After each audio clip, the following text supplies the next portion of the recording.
Hello students, welcome back to another video. तो आज की वीडियो में हम पढ़ने वाले हैं बीए 5th सेमेस्टर के हिस्ट्री के पेपर नंबर 2 का यूनिट नंबर 4, जिसमें आपको धार्मिक युद्ध, जिसे 30 साल का युद्ध कहा जाता है, उसको हम पढ़ने वाले हैं। देखिए, जब आप बीए के 3rd ईयर में आ जाते हो, 5th सेमेस्टर में आ जाते हो, तो आपके हर एक सब्जेक्ट का 2 पेपर हो जाता है। ये मैं आपको कई बार बता चुकी हूँ। तो हिस्ट्री अगर जो भी बच्चे पढ़ रहे हैं, तो हिस्ट्री पेपर 1 में आपको नेशनलिज्म इन इंडिया यानी भारत में राष्ट्रवाद पढ़ना है, वही आपके पेपर का नाम है। और जब पेपर 2 की बात होती है तो उसमें 3 आपको पेपर दिए गए हैं, जो कि ऑप्शनल पेपर है। तीनों पेपर में से कोई भी एक आप चूज करके पढ़ सकते हैं, जो आपको अच्छा लगे, जिसमें आपका इंटरेस्ट ज्यादा हो। तो जिन बच्चों ने भी हिस्ट्री पेपर 2 में चूज कर रखा है आधुनिक विश्व का इतिहास यानी history of modern world 1453 AD से यानी ईस्वी से लेकर 1815 ईस्वी तक, तो 1453 से 1815 ईस्वी तक की घटनाएं आप लोगों को पढ़नी है हिस्ट्री पेपर 2 के अंदर।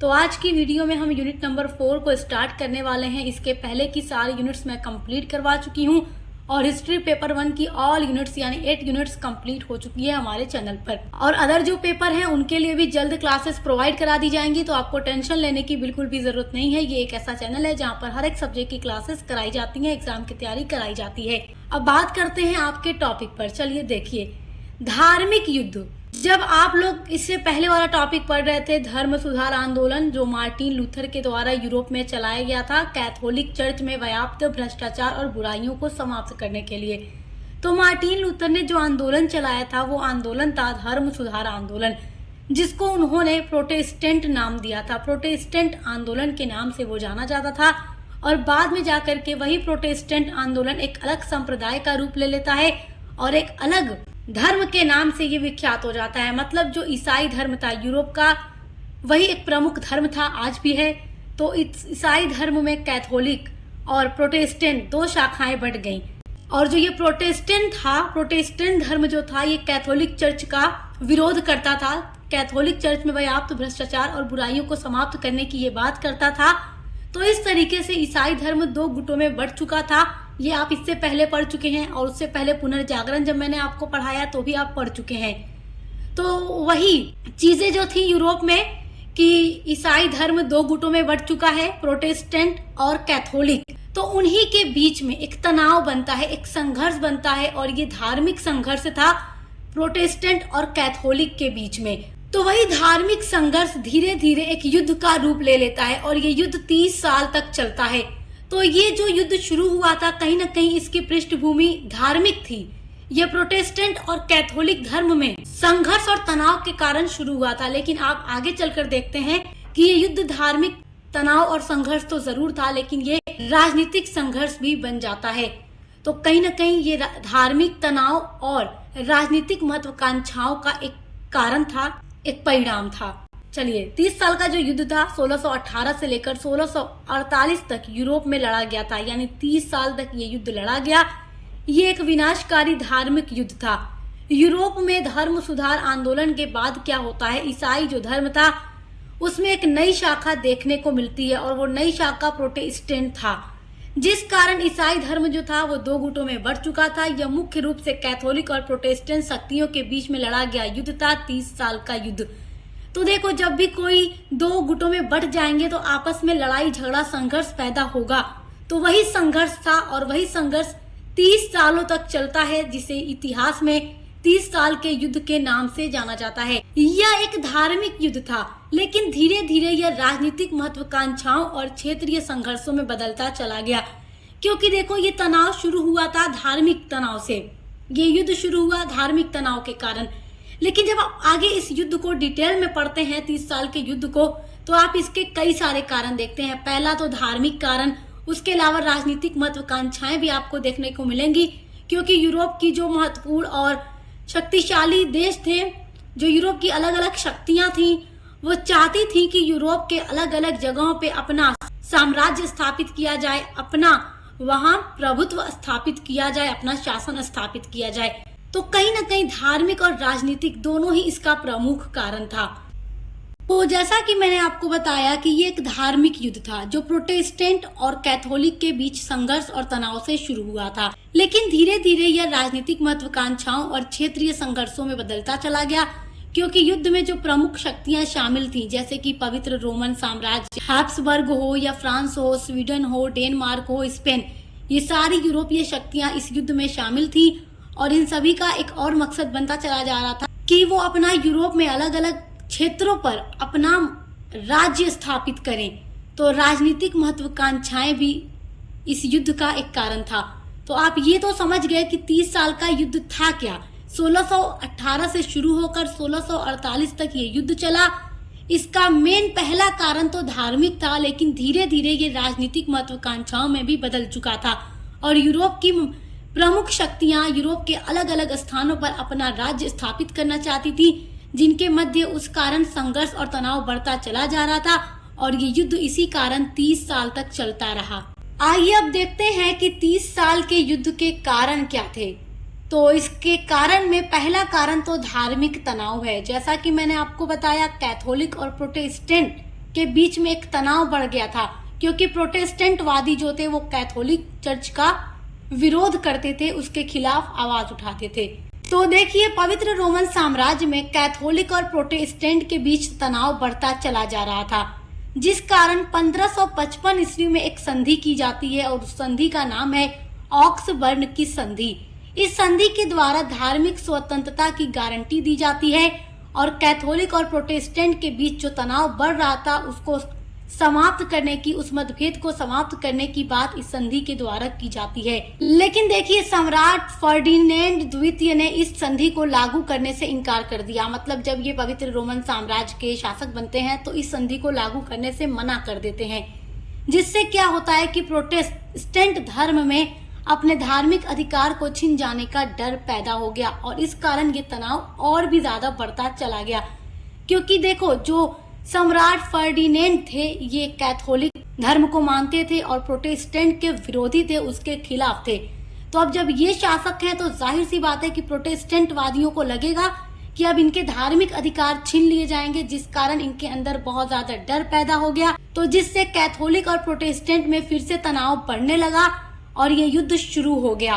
तो ये तो था पहला कारण, धार्मिक कारण, कि संधि तो की गई थी मतभेद को समाप्त करने के लिए। 30 साल के युद्ध का दूसरा कारण है राजनीतिक महत्वाकांक्षाएं, जहां एक तरफ प्रोटेस्टेंट और कैथोलिक धर्म में मतभेद हो रहा है, तनाव बढ़ता जा रहा है, संघर्ष हो रहा है, जिस संघर्ष ने 30 साल के युद्ध को अंजाम दिया। और उसी के अलग देखें तो हम एक और कारण हमें देखने को मिलता है, जो है राजनीतिक कारण या राजनीतिक महत्वाकांक्षाएं।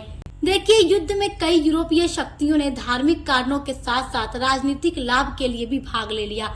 अब युद्ध तो हो रहा है धार्मिक कारणों से, लेकिन कुछ यूरोपीय शक्तियों ने सोचा कि इन धार्मिक कारणों वाले युद्ध में अगर हम भी मिल जाएं तो हमारा राजनीतिक लाभ होगा, यानी अलग अलग क्षेत्रों पर हमारा शासन स्थापित हो जाएगा। तो कहीं ना कहीं अपने मतलब के लिए कुछ यूरोपीय शक्तियों ने इस युद्ध में भाग ले लिया। 17वीं शताब्दी में युद्ध का कारण हैब्सबर्ग व बुर्बो वंश का संघर्ष रहा है। देखिए, हैब्सबर्ग वंश जो था प्रारंभ में ऑस्ट्रिया का शासक था, लेकिन बाद में हैब्सबर्ग वंश ने यूरोप में शासन विस्तार करना प्रारंभ कर दिया। मतलब ये धीरे धीरे अपना यूरोप में शासन बढ़ाता चला जा रहा था और बुर्बो वंश को ये बात सहनीय नहीं थी। बुर्बो वंश इस बात को बर्दाश्त नहीं कर सकता था कि हैब्सबर्ग वंश जो है अपना शासन बढ़ाता चला जा रहा है। तो आपस में संघर्ष बढ़ता चला जा रहा था और राजनीतिक महत्वाकांक्षा भी 30 साल के युद्ध को अंजाम देती है। देखिए, अगर हम इसके राजनीतिक कारणों में अगले कारण की बात करें तो वो है बाल्टिक राज्यों की महत्वाकांक्षा व बाल्टिक समुद्र में हुआ व्यापार भी इस युद्ध का एक कारण बन जाता है। बाल्टिक जो समुद्र है उसके साथ कई सारे यूरोपीय देश उस समुद्र के थ्रू व्यापार कर रहे हैं और उनका व्यापार भी अच्छा खासा बढ़ता चला जा रहा है। तो बाल्टिक जो समुद्र है उसके द्वारा होने वाले व्यापार पर डेनमार्क का नियंत्रण था और डेनमार्क के अतिरिक्त जो अन्य राज्य थे, जैसे कि स्वीडन हो या उत्तरी जर्मनी हो, ये भी अपना बाल्टिक समुद्र पर अपनी शक्ति जमाना चाहते थे, अपना नियंत्रण करना चाहते थे। तो अब आप ये भी देख सकते हैं कि मतलब जो अलग अलग यूरोपीय देश थे वो किसी और को आगे बढ़ते हुए नहीं देख पा रहे थे, चाहे वो व्यापार का क्षेत्र हो या किसी स्थान पर, किसी क्षेत्र पर नियंत्रण हो, प्रभाव बढ़ता चला जाए। तो आपस में राजनीतिक महत्वाकांक्षाएं और राजनीतिक संघर्ष बढ़ता चला जा रहा था। तो ये भी 30 साल के युद्ध का कारण था। तो धार्मिक और राजनीतिक दोनों ही कारण इसमें मिल चुके थे और ये युद्ध बहुत ही जटिल और विनाशकारी युद्ध था। अब बात करते हैं इस युद्ध का तात्कालिक कारण क्या था। देखो, पवित्र रोमन सम्राट जो मैथियस थे उनके द्वारा बोहेमिया में अपनी स्थिति को सुदृढ़ करने का प्रयास किया गया। जो पवित्र रोमन सम्राट थे जिनका नाम था मैथियस, इन्होंने बोहेमिया, ये एक क्षेत्र है जहां पर उन्होंने अपनी स्थिति को मजबूत बनाने का काम शुरू कर दिया और इस क्षेत्र पर वो अपनी शक्ति मजबूत करना चाहते थे, जिसके कारण कैथोलिक और प्रोटेस्टेंट आमने सामने आ गए और उनका संघर्ष और भी ज्यादा बढ़ता गया। आपसी तनाव बढ़ता ही चला जा रहा था दिन ब दिन। तो ये युद्ध जो था इस तरीके से 30 सालों तक चलता है। 30 साल के इस युद्ध को समाप्त करने के लिए एक संधि की बात रखी जाती है। तो 30 साल के संघर्ष के बाद 1648 ईस्वी में वेस्टफेलिया की संधि के द्वारा इस 30 साल के युद्ध को समाप्त किया जाता है। तो एक प्रश्न आपसे बन सकता है कि 30 साल के युद्ध को कैसे समाप्त किया गया। तो 1648 ईस्वी में वेस्टफेलिया की संधि के द्वारा ही 30 साल के युद्ध को समाप्त किया गया था। अब देखिए, जब वेस्टफेलिया की संधि के थ्रू इस युद्ध को समाप्त किया गया तो इस युद्ध के कई सारे परिणाम भी हमें देखने को मिलते हैं। कारण तो आपने देख लिया कि धार्मिक और राजनीतिक दोनों ही इसके प्रमुख कारण थे। अब इसके परिणाम को देखते हैं कि इस संधि के बाद क्या परिणाम देखने को मिलता है। सबसे पहला परिणाम है धार्मिक परिवर्तन, यानी हमें धर्म के क्षेत्र में परिवर्तन यानी बदलाव देखने को मिलता है। इस संधि ने बहुलवाद को बढ़ावा दिया और कैल्विनवाद को मान्यता दी गई, जिससे लोगों को धार्मिक स्वतंत्रता मिली। मतलब कैथोलिक और प्रोटेस्टेंट को धार्मिक स्वतंत्रता दी गई। आपसी मतभेद को समाप्त किया गया। तो देखिए, वेस्टफेलिया की संधि के द्वारा धार्मिक मतभेद को तो समाप्त किया ही गया और ये भी साथ ही साथ तय किया गया कि पोप राजाओं की संप्रभुता में हस्तक्षेप नहीं कर सकता। राजनीतिक परिवर्तन देखते हैं इस संधि के बाद क्या होता है कि जो पवित्र रोमन साम्राज्य थे उनकी शक्ति को भी कम कर दिया गया और फ्रांस को एक प्रमुख यूरोपीय शक्ति के रूप में स्थापित किया गया था। उसके बाद एक अगला परिणाम हमें देखने को मिलता है मानवीय क्षति, क्योंकि ये युद्ध बहुत ही विनाशकारी और खतरनाक युद्ध था, जिस युद्ध में लाखों लोग मारे गए और बहुत ही ज्यादा नुकसान हुआ था। सबसे ज्यादा नुकसान तो जर्मनी को हुआ था। तो आर्थिक प्रभाव की बात करते हैं। इस युद्ध के कारण सभी यूरोपीय देशों की जो अर्थव्यवस्था थी बहुत खराब हो गई थी, क्योंकि ये युद्ध 30 सालों तक चला था। सबसे ज्यादा जिस देश की अर्थव्यवस्था खराब हुई थी वो देश जर्मनी था। अन्य देशों की तुलना में ये 100 वर्षों तक पीछे छूट गया था। तो जर्मनी की जो अर्थव्यवस्था थी वो पूरी तरीके से तहस नहस बर्बाद हो चुकी थी। तो आई होप कि आप 30 साल के युद्ध के बारे में बहुत अच्छे से समझ गए होंगे कि 30 साल का युद्ध क्या है। ये एक धार्मिक और राजनीतिक महत्वाकांक्षाओं वाला युद्ध था, जो राजनीतिक तनाव और संघर्ष से शुरू होता है और धीरे धीरे एक राजनीतिक महत्वाकांक्षा इसका कारण बन जाती है। तो कहीं न कहीं ये धार्मिक संघर्ष तो था ही, लेकिन बाद में ये राजनीतिक संघर्ष में बदल गया था। लेकिन जब संधि की जाती है तो उसके बाद राजनीतिक, धार्मिक और आर्थिक परिदृश्य को बदलकर रख दिया जाता है यूरोप में। तो आई होप कि आप इसको बहुत अच्छे से समझ गए होंगे।